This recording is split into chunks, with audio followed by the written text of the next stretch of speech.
Halo, ketemu lagi dengan saya. Kali ini kita akan membahas tentang dinamika dinamika penduduk atau dinamika kependudukan Indonesia. Baik, dinamika kependudukan Indonesia. Nah, tujuan pembelajaran yang ingin dicapai pada saat ini yaitu setelah kalian mempelajari dan mendengarkan penjelasan tentang dinamika kependudukan Indonesia, siswa diharapkan dapat 1. Menjelaskan pengertian dinamika penduduk. Kedua, menyebutkan faktor-faktor yang mempengaruhi pertumbuhan penduduk. 3. Menjelaskan keuntungan dan kerugian jumlah penduduk yang besar. 4. Menyebutkan sebab-sebab persebaran penduduk di Indonesia tidak merata. 5. Menyebutkan upaya-upaya yang dilakukan oleh pemerintah untuk meratakan jumlah penyebaran penduduk. Nah, baik. Dinamika penduduk. Apa itu dinamika penduduk? Dinamika penduduk adalah perubahan penduduk pada suatu wilayah yang disebabkan oleh 3 faktor, yaitu faktor kelahiran atau disebut natalitas, kemudian faktor kematian atau mortalitas, dan perpindahan atau disebut juga dengan migrasi. Nah, Indonesia selain memiliki kekayaan alam yang sangat melimpah, jumlahnya sangat besar dan banyak, juga memiliki jumlah penduduk yang sangat besar. Penduduk Indonesia merupakan penduduk terbanyak di dunia nomor 4. Jadi, yang pertama penduduknya paling padat di dunia itu adalah Cina. Kemudian yang kedua India. Jadi yang pertama Cina, yang kedua India, selanjutnya adalah Amerika Serikat, dan yang keempat adalah Indonesia. Nah, jadi penduduk Indonesia saat ini sangat melimpah. Jumlah penduduk yang melimpah ini memiliki keuntungan, tapi juga memiliki kerugian. Bagaimana memiliki keuntungan? Jumlah penduduk yang melimpah ini akan memberikan keuntungan bagi bangsa Indonesia apabila penduduk itu memiliki kualitas yang tinggi atau memiliki sumber daya manusia yang tinggi, yang menguasai ilmu pengetahuan, yang menguasai teknologi, dan juga memiliki keterampilan. Nah, tetapi sebaliknya, penduduk yang jumlahnya melimpah ini akan memberikan kerugian atau menjadi kerugian apabila kualitasnya rendah. Dilihat dari pendidikan, dilihat dari kesehatan, dan juga dilihat dari kesejahteraannya. Hal ini bisa kamu baca pada buku paket IPS kelas 7 yang diterbitkan oleh Kemendikbud RI edisi revisi tahun 2017 halaman 42. Oke, selanjutnya kita lanjutkan ke bagian 3, yaitu komposisi penduduk. Apa itu komposisi penduduk? Komposisi penduduk adalah pengelompokan penduduk berdasarkan usia atau umur, berdasarkan jenis kelamin, berdasarkan mata pencaharian, berdasarkan agamanya, berdasarkan bahasa, pendidikan, tempat tinggal, jenis pekerjaan, dan lain-lain. Nah, sekarang kita bahas 2, yaitu komposisi berdasarkan usia dan umur. Satu lagi, komposisi berdasarkan jenis kelamin. Nah, jadi komposisi penduduk dapat dibuat dalam bentuk usia tunggal. Artinya komposisi penduduk berdasarkan usia atau umur itu dibedakan menurut usia tunggal. Artinya usia tunggal itu usia 1 tahun, usia 0 tahun, usia 3 tahun, usia 6 tahun. Nah, ada berapa? Sampai dengan usia 60 tahun atau lebih. Nah, selain tunggal satu persatu, ada juga yang didasarkan pada interval. Artinya ada jarak antaranya, seperti misalnya usia 0 sampai 5 tahun, atau disebut usia balita, usia 6 sampai 12 tahun atau usia SD, kemudian usia 13 sampai 15 tahun atau usia SMP dan seterusnya. Nah, itu disebut dengan usia interval atau pengelompokan penduduk berdasarkan interval, usia interval. Ada antara. Selain itu, komposisi penduduk juga bisa didasarkan atau dibuat berdasarkan usia produktif. Artinya usia kerja atau usia yang sudah dapat bekerja. Usia yang sudah dapat bekerja adalah penduduk dengan usia 15 sampai 65 tahun.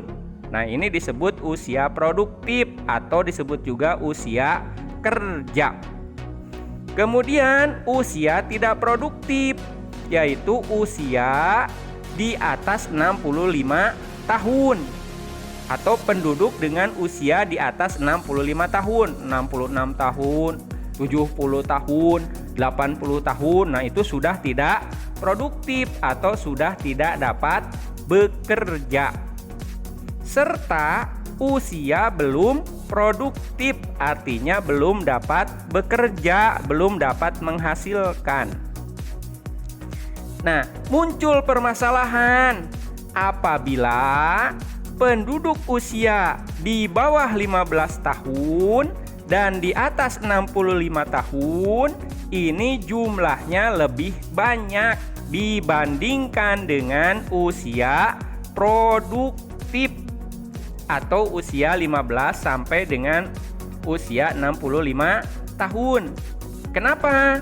Karena penduduk usia di bawah 15 tahun dan di atas 65 tahun akan menyebabkan penduduk usia produktif menanggung hidup seluruh penduduk usia non-produktif, atau kalau dalam bahasa kependudukannya disebut dengan angka ketergantungan. Jadi angka ketergantungannya tinggi apabila jumlah penduduk yang belum produktif dan sudah tidak produktif ini lebih banyak dibandingkan penduduk yang masih produktif. Dan angka ketergantungannya rendah apabila jumlah penduduk yang belum produktif dan yang sudah tidak produktif ini jumlahnya sedikit atau lebih sedikit dibandingkan penduduk yang produktif. Saat ini Indonesia mengalami bonus demografi, yaitu bonus yang dinikmati oleh suatu negara sebagai akibat dari besarnya proporsi penduduk produktif. Artinya jumlah penduduk yang produktif atau jumlah penduduk usia kerja atau penduduk yang usianya antara 15 sampai 65 tahun jumlahnya lebih besar atau jumlahnya lebih banyak. Nah, bonus demografi akan menguntungkan jika penduduk usia yang produktif itu memiliki kualitas yang baik. Jika tidak, maka akan sangat merugikan karena akan menjadi beban pembangunan. Nah, ini bisa kamu baca di buku paket IPS kelas 7 yang diterbitkan oleh Kemendikbud Republik Indonesia edisi revisi tahun 2017 halaman 42. Selanjutnya, komposisi penduduk berdasarkan jenis kelamin. Untuk apa harus dibedakan atau harus ada komposisi penduduk berdasarkan jenis kelamin? Nah, komposisi penduduk berdasarkan jenis kelamin digunakan untuk menghitung angka perbandingan jenis kelamin atau sex ratio. Mana yang lebih banyak? Penduduk laki-laki atau penduduk perempuan? Atau sebaliknya, apakah penduduk perempuan lebih banyak dibandingkan dengan penduduk laki-laki? Nah, angka perbandingan ini dapat dipergunakan untuk memperkirakan bentuk pemberdayaan penduduk sebagai sumber daya manusia sesuai dengan karakteristiknya. Karakteristik perempuan kan berbeda dengan karakteristik laki-laki. Nah, maka harus dilakukan pemberdayaan. Bagaimana pemberdayaannya? Disesuaikan dengan karakteristik. Di sini ada gambar grafik pertumbuhan penduduk. Bentuknya berbentuk piramida. Ya, ini yang pertama adalah piramida penduduk muda atau ekspansif. Artinya jumlah penduduk usia muda yang di bawah ini paling bawah jumlahnya lebih banyak dibandingkan dengan jumlah penduduk usia yang tua. Semakin ke atas itu berarti usianya semakin tinggi. Ya. Kemudian yang kedua ada piramida penduduk dewasa atau disebut dengan piramida penduduk dewasa atau piramida stasioner. Artinya jumlah penduduk usia muda cenderung sama jumlahnya dengan jumlah penduduk usia tua. Artinya jumlah kelahiran tidak jauh berbeda dengan jumlah kematian. Jadi jumlah penduduk mudanya hampir sama dengan jumlah penduduk tua. Nah, kalau tadi piramida penduduk muda, jumlah penduduk usia mudanya lebih banyak dibandingkan jumlah penduduk usia tua. Artinya jumlah kelahiran lebih tinggi dibandingkan dengan jumlah kematian. Terus yang ketiga, ada piramida penduduk tua atau disebut juga dengan konstruktif. Artinya jumlah penduduk tua lebih banyak dibandingkan dengan jumlah penduduk usia muda. Nah, berarti ini angka kelahirannya sangat sedikit dibandingkan dengan angka kematian. Nah, maka bentuknya seperti batu nisan. Nah, atau disebut juga dengan penduduk tua atau piramida konstruktif. Nah, untuk lebih jelasnya silahkan kamu klik link ini ya, supaya lebih jelas. Nah, pada zaman dahulu laki-laki ini lebih dominan untuk bekerja dan mempertahankan diri. Artinya orang yang bekerja itu hanya laki-laki. Perempuan tugasnya adalah di rumah atau di sekitar rumah. Jadi yang mencari nafkah adalah laki-laki.